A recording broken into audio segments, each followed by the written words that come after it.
Assalamualaikum warahmatullahi wabarakatuh.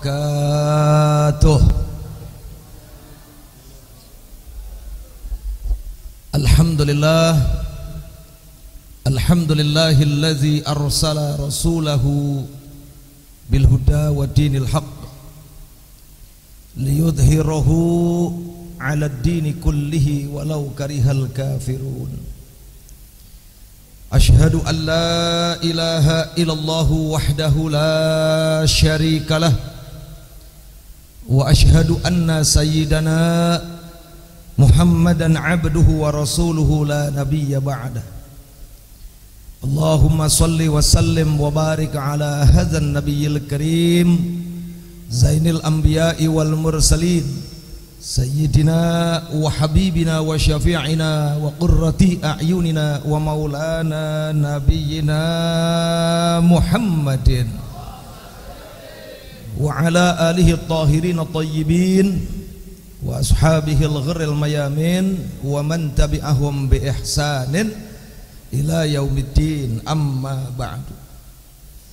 Hadratul mukarramun, yang sama kita cintai, yang sama kita hormati, yang sama kita muliakan, segenap para habaib, para cucu Rasulullah sallallahu alaihi wasallam, wabil khusus murabbi kita ad-da'i ilallah Al-Habib Umar bin Hasan Al-Attas, Al-Habib Zain Al-Attas, dan para habaib yang lainnya yang tidak dapat saya sebutkan satu persatu namanya, namun sedikit pun tidak mengurangi rasa ta'zim, rasa takrim, rasa mahabbah saya kepada beliau-beliau semua. Begitu pula para alim ulama, para kiai, para asatid, para pimpinan majelis taklim yang begitu banyak hadir di tengah-tengah kita. Kita doakan mudah-mudahan para alim ulama kita, para guru-guru kita senantiasa dipanjangkan umurnya oleh Allah Subhanahu wa taala. Semoga dijaga kesehatannya oleh Allah Subhanahu wa taala dan selalu diberikan limpahan kekuatan istiqomah untuk berjuang di jalan Allah. Amin ya rabbal alamin. Selanjutnya yang sama kita hormati dan kita muliakan segenap pejabat dan aparat pemerintah kita, baik sipil, TNI maupun Polri-nya. Alhamdulillah, tadi ada sambutan dari Bupati yang telah diwakili oleh wakilnya.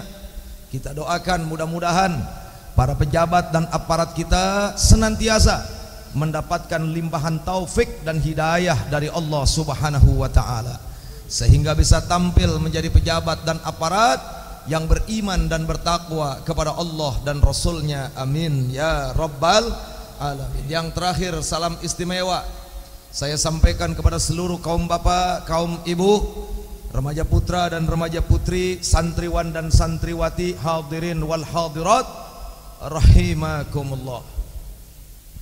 Alhamdulillah, pada kesempatan yang berbahagia ini kita dapat kumpul bersama. Alhamdulillah, pada kesempatan yang berbahagia ini kita dapat bertatap muka dalam rangka memperingati kelahiran seorang manusia yang sangat mulia, yang Allah Subhanahu wa ta'ala tidak akan pernah menciptakan alam semesta ini tanpa menciptakannya. Tidak lain tidak bukan Sayyidul Wujud, Nabi kita tercinta, Nabi besar Muhammad sallallahu alaihi wasallam. Mudah-mudahan kita semua yang hadir pada kesempatan ini di hari akhir nanti akan mendapatkan syafaatul uzma dari beliau, dan pada akhirnya mudah-mudahan kita semua dijadikan oleh Allah sebagai penghuni surganya. Amin ya rabbal alamin. Saya mau tanya sama orang Kaligangsa, mau masuk surga apa enggak? Mau masuk surga apa enggak? Kurang kenceng jawabnya, mau masuk surga apa enggak? Bu, masih hidup? Alhamdulillah. Di kampung saya ditanya enggak nyaut, matanya melotot ikan bandeng gitu. Jawab yang kompak, mau masuk surga apa enggak? Alhamdulillah. Saya lihat wajahnya dari ujung sana sampai ujung sana calon penghuni surga semua. Cuman masuknya belakangan. Biar kata belakangan, yang penting masuk surga. Insya ibadallah, suara udah serak.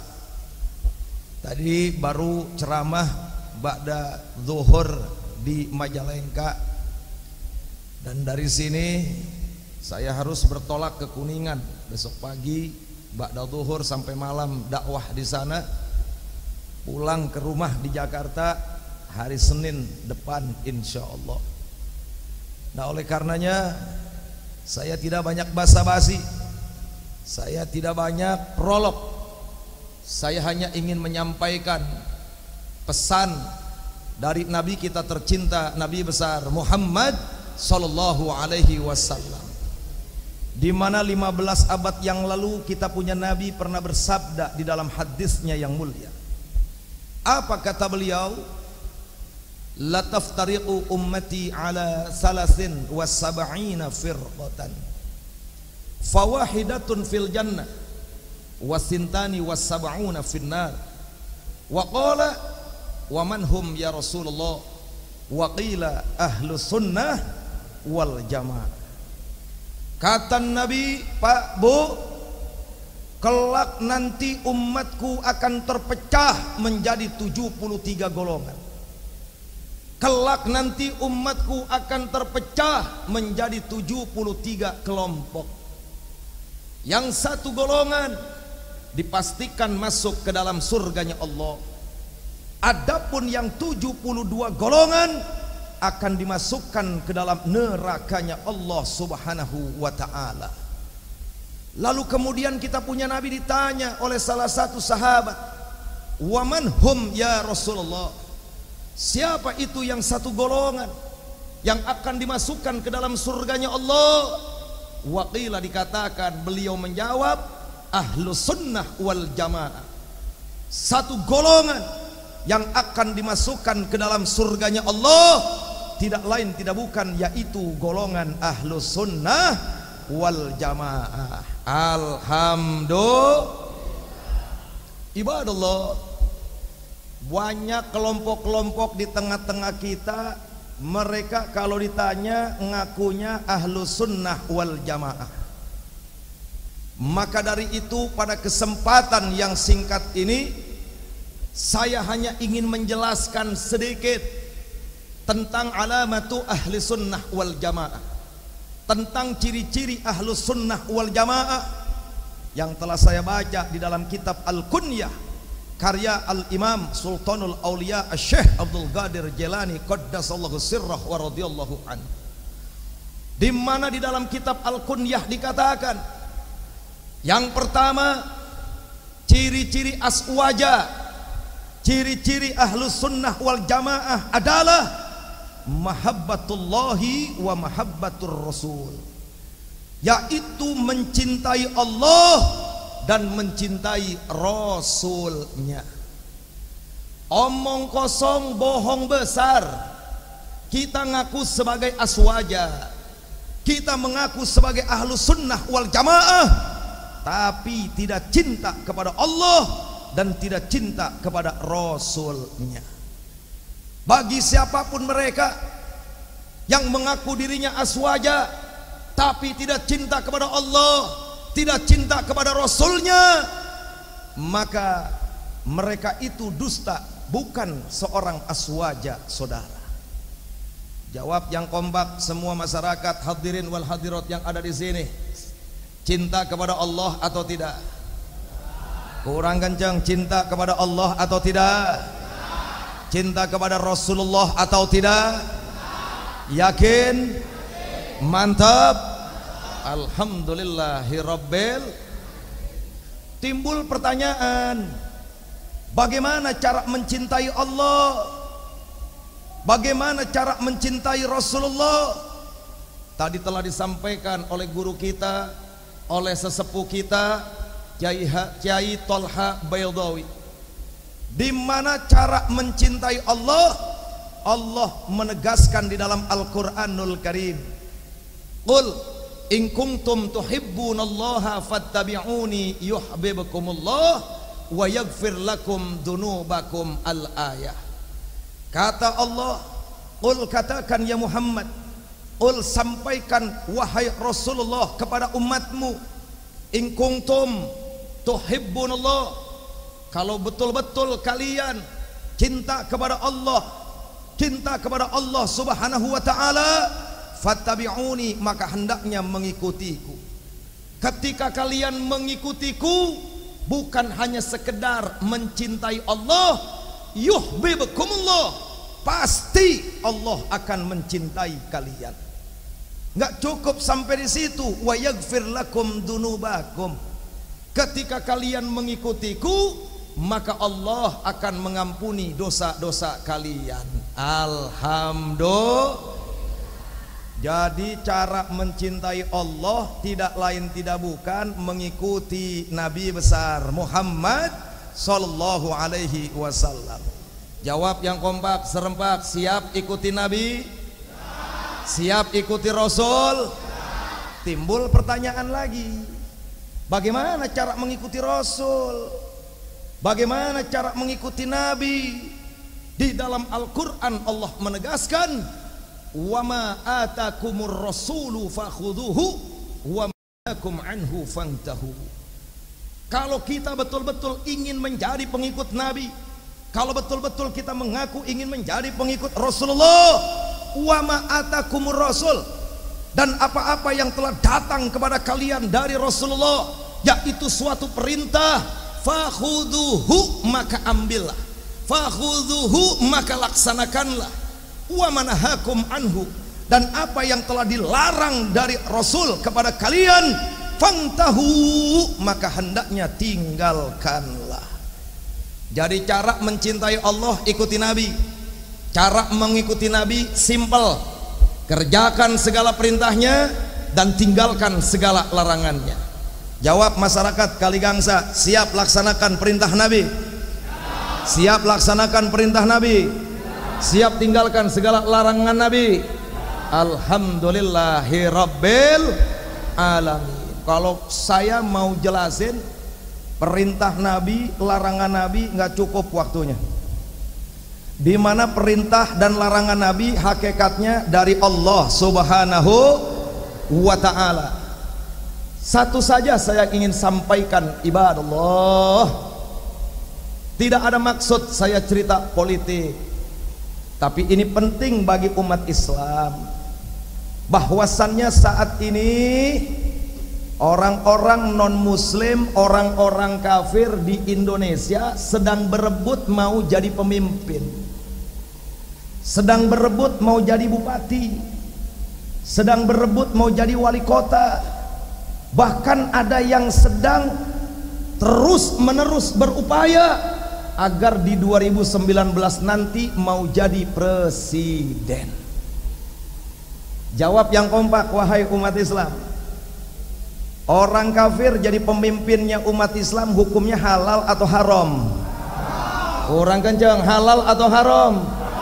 Sesuai perintah Allah, hukumnya halal atau haram? Apakah orang Islam boleh dipimpin sama orang kafir? Allah yang tegaskan dalam Al-Quran, saudara. Apa kata Allah? Ya ayyuhalladzina amanu la tatakhidul kafirina awliya'a min dunil mu'minin.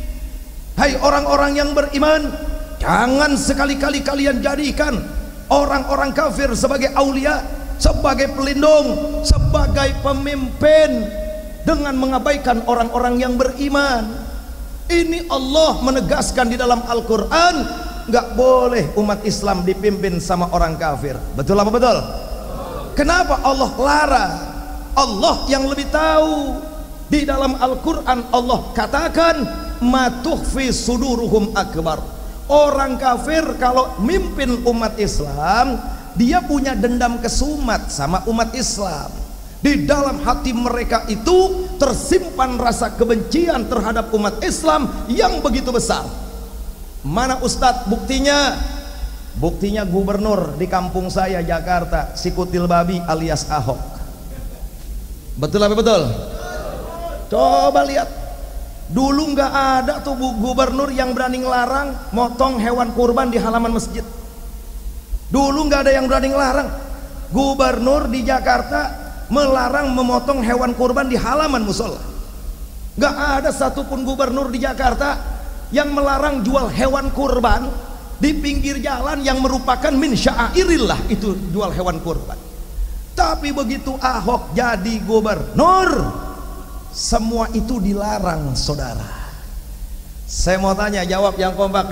Orang yang beriman, saya tanya nih, di halaman masjid kita dilarang untuk nyembelih hewan kurban. Nih kita orang Islam digituin, tersinggung atau tidak? Kurang kencang, tersinggung atau tidak? Jadi kalau umat Islam Jakarta marah, wajar atau tidak? Wajar atau tidak? Yang buat syiar aturan Islam dilarang sama Ahok. Tapi coba lihat besok malam tahun baru, dia buat panggung hiburan, saudara, panggung festival, pakai duit rakyat 2 miliar dari ujung jalan Jenderal Sudirman sampai Monas. Bayangkan, di pagi harinya botol minuman keras berserakan, kondom bekas pakai di mana-mana. Ini yang dilakukan pemimpin kafir, ibadallah. Jawab yang kompak, serempak. Kalau di Indonesia nanti ada orang kafir mau jadi presiden, setuju atau tidak? Setuju atau tidak? Betul. Kalau misalkan dia datang ke kampung-kampung kita minta dukungan, dukung apa jangan? Dukung apa jangan? Dia bagi duit, terima apa tolak? Terima apa tolak? 200.000 terima. Insya Allah. Nih dia nih, kenapa orang kafir bisa mimpin? Jangan siapa-siapa yang disalahin, umat Islamnya juga. Betul apa betul? Cuma dikasih duit 25.000 sama kaos tipis, milih. Nih kenapa orang kafir bisa jadi pemimpin? Karena iman umat sekarang ini fi fulusihim wa amplofihim, itu masalah. Wah, Masya Allah. Jawab yang kompak, jawab yang kompak. Kalau kita ngaku cinta Allah, ikut Rasul, Allah larang orang kafir jadi pemimpin. Jawab yang kompak, orang kafir mimpin umat Islam, hukumnya halal atau haram? Halal atau haram? Betul? Yakin? Alhamdulillahirabbil alamin. Yang kedua, ciri-ciri ahlus sunnah wal jamaah yang kedua adalah mahabbatu ahli baitir rasul wa mahabbatu ashabih, yaitu mencintai keluarga Rasulullah dan mencintai para sahabatnya. Omong kosong, bohong besar, mengaku dirinya sebagai ahlus sunnah wal jamaah, tapi dia tidak cinta kepada keluarga Nabi, dia tidak cinta kepada para sahabat Nabi. Bohong, bukan ahlus sunnah wal jamaah. Ahlus sunnah wal jamaah itu mahabbah kepada keluarga Nabi. Ahlus sunnah wal jamaah itu mahabbah kepada para sahabat Nabi. Makanya sekarang di tengah-tengah kita nih gentayangan dua kelompok, ibadallah, yang kita sedang sikapi.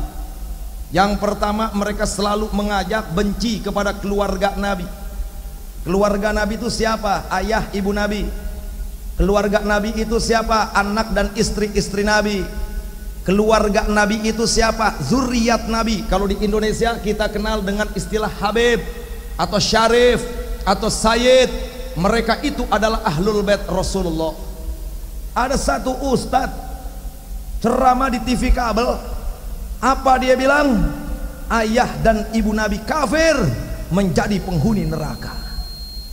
Nih saudara, yang terjadi saat ini, ada seorang ustadz berani-beraninya tidak berakhlak kepada keluarga Nabi. Dia bilang ayah ibu Nabi kafir, ayah ibu Nabi menjadi penghuni neraka. Saya mau tanya, jawab, hai orang yang beriman, ayah ibu Nabi kafir atau tidak? Menjadi penghuni neraka atau bukan? Penghuni neraka atau bukan? Yakin? Jadi kalau ada ustadz menjelaskan ayah ibu Nabi kafir, ngawur atau tidak? Ayah ibu Nabi penghuni neraka, ngawur atau tidak? Akhirnya kami datengin nih ustadz, kita datengin ke majelisnya saudara, kita ajak debat. Begitu kita datang, dia ambil Sahih Bukhari, dia ambil Sahih Muslim. dengan hadis yang sama, dengan kitab yang sama seperti kita. Dia buka, Ustadz Awid, lihat dong, kenapa saya berani bilang ayah Nabi kafir, ibu Nabi kafir? Saya punya dalil. Lihat dalam Sahih Bukhari, Rasulullah pernah ditanya oleh seorang pemuda, aina abi? Wa qala finnar. Wa qala aina abuk? Wa qala finnar. Coba lihat Ustadz Awid, Rasulullah ditanya sama seorang pemuda dari pedalaman Badui. Apa pertanyaannya? Aina abi? Diartikan oleh sang ustadz ini, di mana bapakku? Wa qala, Rasulullah menjawab, finnar, karena bapakmu tidak memasuk Islam, dia ada di neraka. Lalu Nabi ditanya lagi, aina abuk? Di mana bapakmu wahai Rasulullah? Rasul menjawab, finnar, di dalam neraka. Dengan dasar itulah ini ustadz berani menyatakan bahwa ayah Nabi kafir, menjadi penghuni neraka. Makanya saya ingin luruskan pada kesempatan ini, ibadallah, hati-hati. Ini di sini banyak alumni santri harus mampu menjawab ketika menemui hal-hal seperti ini. Jadi kalau kita belajar bahasa Arab, Bapak Ibu, kalimat abun itu nggak mesti berarti bapak. Bisa berarti bapak, bisa berarti paman. Kalau hadis yang tadi dibacakan diartikan bapak, maka itu hadis nggak nyambung sama Al-Quran. Dan ketika ada hadis nggak nyambung sama Al-Quran, sudah dipastikan itu hadis palsu. Tapi hadis yang dibacakan barusan bukan palsu, sahih, ada di dalam kitab Sahih Bukhari, saudara. Tapi apa yang terjadi, itu sang ustadz salah mengartikan. Harusnya kalimat abun di dalam hadis tersebut jangan diartikan bapak, tapi diartikan paman. Kalau diartikan paman, nyambung sama Al-Quran, saudara. Karena ada paman Nabi yang divonis oleh Allah menjadi penghuni neraka, yaitu Abu Lahab. Tabbat yada Abi Lahab. Yang kedua, dia bilang ibu Nabi juga kafir, masuk neraka. Saya tanya, mana dalilnya? Dia buka Sahih Muslim. Di situ dikatakan, suatu ketika Rasulullah berdoa, ya Allah ampuni dosa-dosa ibuku. Lalu apa kata Allah? Aku tolak doamu ya Rasulullah. Lalu kemudian Rasulullah minta izin, ya Allah izinkan aku untuk menziarahi makam ibuku. Kata nih Ustadz, coba lihat Ustadz Awid, Rasulullah berdoa kepada Allah agar Allah mengampuni dosa-dosa ibunya, tapi Allah tolak. Kalau ditolak berarti kafir. Hati-hati memaknai hadis. Yang dimaksud ditolak di situ bukan ibu Nabi kafir. Kenapa ibu Nabi ditolak ketika Rasulullah meminta dimaafkan segala dosanya? Karena ayah dan ibu Nabi itu tinggal atau hidup di zaman yang namanya fatratur Rasul, yaitu zaman di mana tidak ada Rasul. Dari mulai Nabi Isa diangkat ke atas langit oleh Allah sampai dilahirkannya Rasulullah kurang lebih 600 tahun, itu namanya fatratur Rasul. Tidak ada Rasul, tidak ada Nabi. Mereka yang hidup di zaman itu dinamakan ahlul fatrah.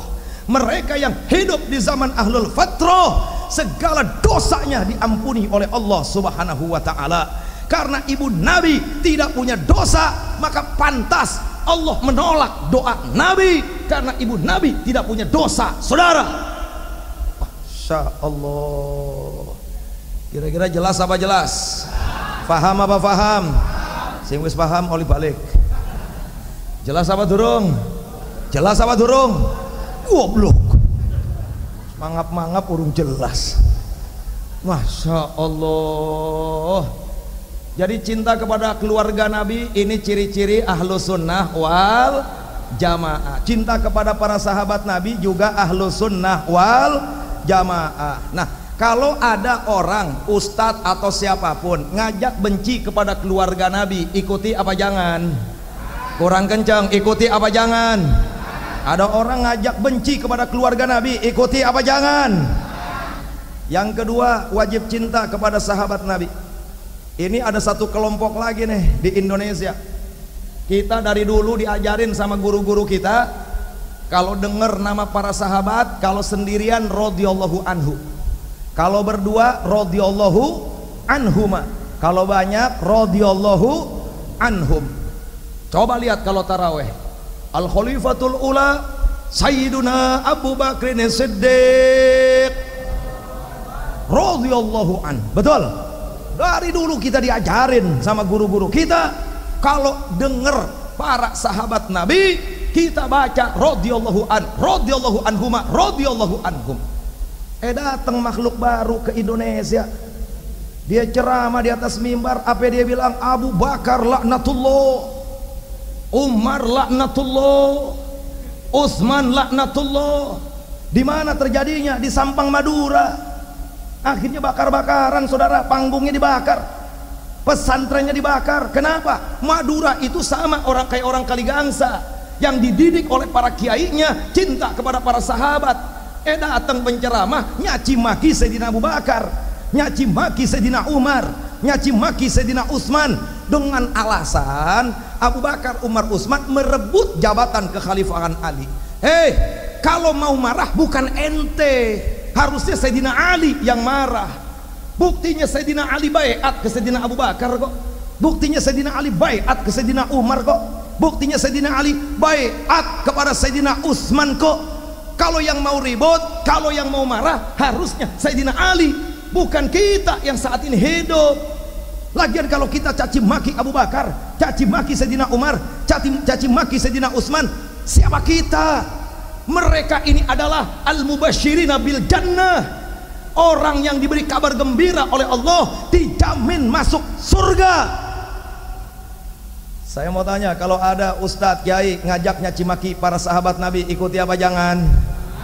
Kurang kencang, ikuti apa jangan? Betul. Siap cintai keluarga Nabi? Siap cintai keluarga Nabi? Siap cintai para sahabat Nabi? Alhamdulillahirabbil.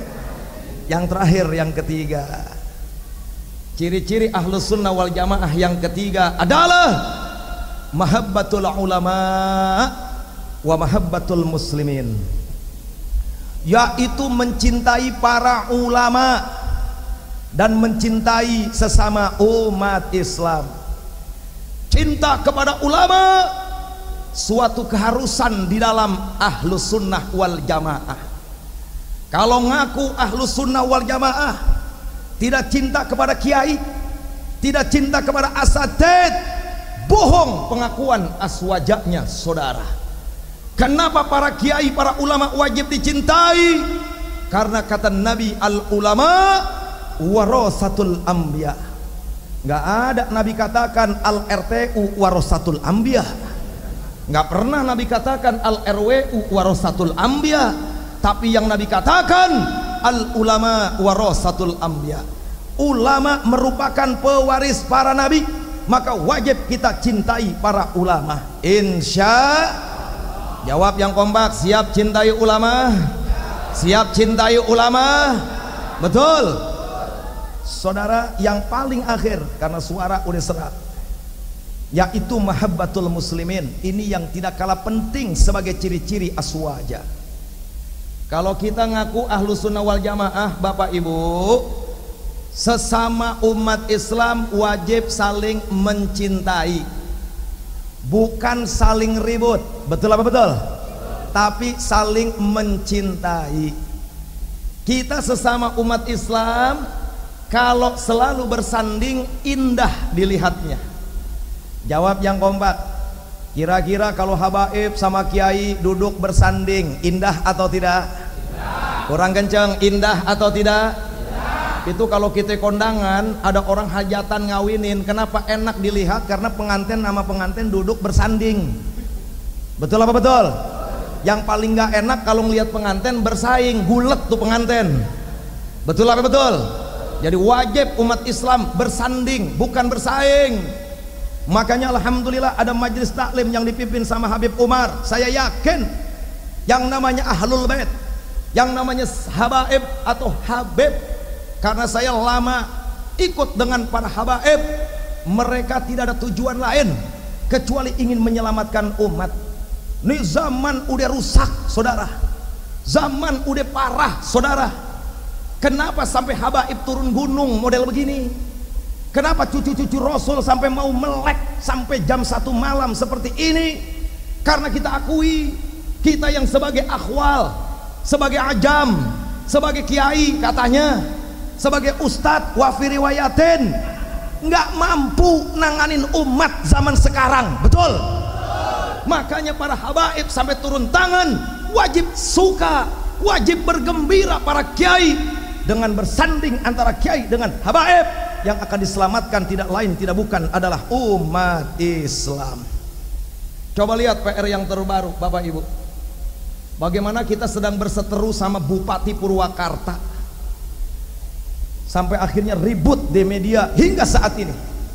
Dan besok tanggal 19 malam minggu saya ceramah di Purwakarta, ibadallah. Coba lihat Bapak Ibu apa yang terjadi di Purwakarta. Dahsyat.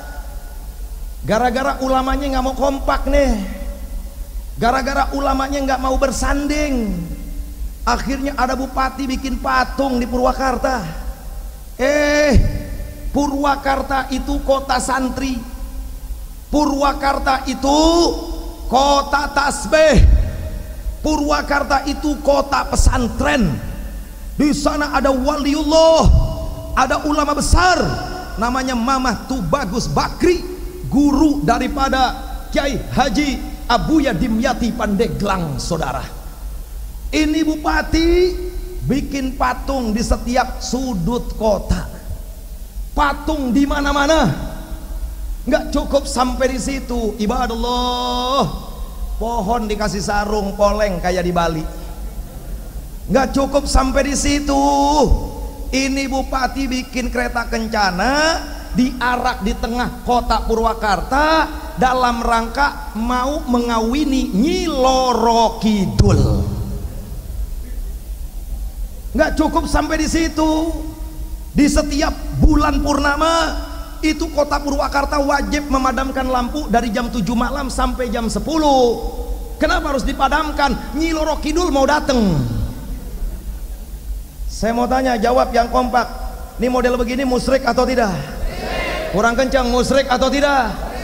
Kalau dibiarkan umat rusak atau tidak? Umat rusak atau tidak? Kalau begitu dibiarkan atau dilawan? Dibiarkan atau dilawan? Siap berjuang, siap bela Islam. Takbir. Alhamdulillahirabbil. Nggak cukup sampai di situ. Ini Bupati Dedi ngomong begini nih, bukan cuma ngomong, bukunya ada di mobil tuh. Saya bawa tuh, cuman lupa saya nggak bawa sini. Apa dia bilang? Itu kenapa orang yang lewat di tol Cipali banyak yang kecelakaan, itu karena nggak nyebut nama Prabu Siliwangi. Coba sebut nama Prabu Siliwangi 3 kali, dijamin nggak kecelakaan. Ini mau merubah bismillahi majreha wa mursaha. Saya mau tanya, di bupati musyrik atau tidak? Kurang kencang, musyrik atau tidak? Kenapa jadi meledak? Beritanya begitu dahsyat. Bupati Purwakarta mengganti assalamualaikum dengan sampurasun. Sampurasun nih kalau bahasa kita sugeng enjing, sugeng dalu, mau diganti sampurasun. Assalamualaikum diganti sampurasun. Apa alasannya? Alasannya assalamualaikum itu punya orang Arab. Jadi kalau kita mau beragama Islam, silakan jadi orang Islam, tapi yang berbau-bau Arab nggak usah. Miara jenggot nggak usah, itu orang Arab. Pakai jilbab nggak usah, itu budaya Arab. Saya mau tanya, jawab yang kompak. Kaum muslimin muslimat yang ada di sini, jilbab itu budaya Arab atau Islam? Budaya Arab atau Islam? Yakin? Wanita jahiliyah dulu nggak ada yang pakai jilbab. Kenapa bisa pakai jilbab? Diutusnya Rasulullah. Betul apa betul? Betul apa betul? Ada lagi yang bilang, buang aja tuh yang berbau-bau Arab. Di antaranya apa? Kalau kita baca Quran, kiroat, nggak usah pakai hunul Arab, nggak usah pakai langgam Arab. baca aja pakai langgam Indonesia. Makanya jangan kaget, beberapa waktu yang lalu ada qori baca Quran di Istana Negara pakai langgam Jawa, pakai langgam wayang kulit. Bayangkan baca Quran pakai langgam Jawa, saudara, apa yang terjadi? Yang terjadi ditertawakan itu bacaan Al-Quran. Dan kalau kita lihat dalam kitab Sulamut Taufik, di sana dikatakan man istahza'a bil Quran faqad irtadda. Barang siapa yang merendahkan, melecehkan Al-Quran, maka orang tersebut betul-betul telah murtad, saudara. Baca Quran pakai langgam Jawa, saudara, diketawain. Bukan saya anti dengan langgam Jawa, enggak, apalagi saya orang Jawa, tapi tempatkan dong sesuatu pada tempatnya. Baca Quran pakai langgam Jawa, didengerinnya nggak bakal enak, betul apa betul? Contoh nih, ente main gambus pakai langgam dalang, didengernya enak nggak? Itu dalang main wayang pakai langgam gambus, enak nggak didengernya? Jadi kalau gambus ya gambus, wayang ya wayang. Baca Quran harus ikuti apa yang dibaca dari Arab. Kenapa? Karena Al-Quran diturunnya di Arab, pakai bahasa Arab, maka yang paling enak dengan langgam Arab. Maka Nabi bersabda, Iqra'ul Quran bilhunil Arab, baca Al-Quran dengan langgam Arab. Kita protes Menteri Agama, kenapa Pak bisa ada langgam Jawa baca Quran? Apa dia bilang? Yang penting tajwidnya kan nggak salah Ustadz, yang penting mahrotnya nggak salah Ustadz. Iya, yang baca nih Ustadz pasti nggak salah, tapi ke depan berbahaya Pak Menteri. Kalau langgam Jawa bisa, nanti daerah lain nuntut. Orang Jawa bisa, besok baca dong pakai langgam Sunda. Ntar kalau langgam Sunda udah bisa, udah beres, orang Sumatera minta langgam Sumatera. Langgam Sumatera udah beres, nanti orang Bali minta langgam Bali. Saya mau tanya, kalau kita baca Quran pakai langgam daerah masing-masing, rusak atau tidak? Bahaya atau tidak? Setuju atau tidak? Coba lihat saudara. Nggak cukup sampai di situ.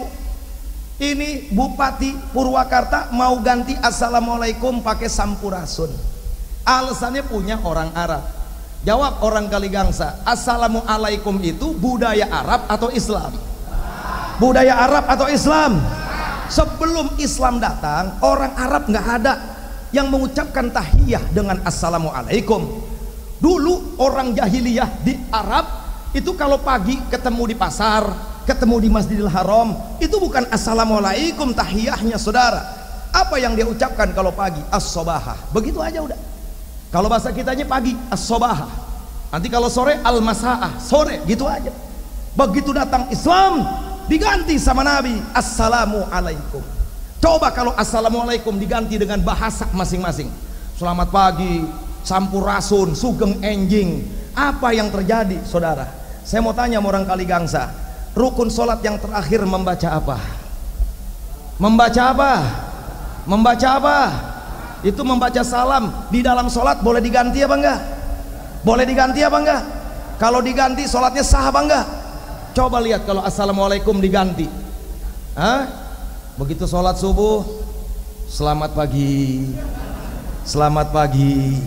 Kata makmumnya pagi Pak. Begitu duhur, selamat siang, selamat siang. Begitu asar, selamat sore, selamat sore. Imamnya bingung sholat maghrib. Ini ngomong apa nih? Malam belum, siang kagak. Dia mikir lama, dia nggak salam-salam. Makmum gelisah. Kenapa? Imam lagi mikir mau ngucapin selamat apa nih? Maghrib kan bingung, betul-betul. Saking bingungnya asal jawab udah selamat remeng-remeng, selamat remeng-remeng. Saya mau tanya, jawab yang kompak, bahaya atau tidak? Bahaya atau tidak? Kita orang Jawa mau ngomong sugeng enjing silakan, betul-betul. Itu budaya, nggak apa-apa. Sugeng rawuh silakan. Orang Sunda mau bilang sampurasun, mangga, nggak ada masalah, nggak ada larangan. Selama budaya dan adat tidak bertentangan dengan syariat, silakan. Tapi jangan sekali-kali budaya mengganti kedudukan agama. Jangan sekali-kali budaya mengganti kedudukan syariat. Al-Islamu ya'lu wala yu'la alaih. Islam itu di atas dan tidak ada yang paling atas daripada Islam, saudara. Jadi budaya dan adat wajib tunduk di bawah Islam. Saya mau tanya, jawab yang kompak. Kalau agama tunduk di bawah budaya, setuju atau tidak? Kurang kencang, setuju atau tidak? Kalau agama tunduk di bawah adat, setuju atau tidak? Tapi kalau adat dan budaya ikut agama, setuju atau tidak? Budaya dan adat tunduk kepada agama, setuju atau tidak? Allahu Akbar. Alhamdulillahirabbil. Mencintai umat Islam itu bagian dari Ahlus Sunnah wal Jamaah. Di umat Islam akidahnya lagi dirusak, belum lagi maksiat di mana-mana. Betul apa betul?